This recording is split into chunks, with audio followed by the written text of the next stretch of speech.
гори!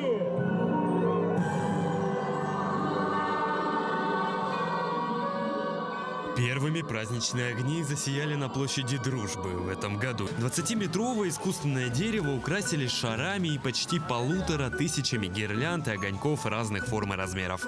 Мероприятие собрало много восторженных зрителей всех возрастов. Я в Якутии приехала на зажжение первой елки в России. Я на таком мероприятии впервые и очень рада, если честно, что сюда попал. Церемонию зажжения первой новогодней елки страны покажут на главной аллее ВДНХ.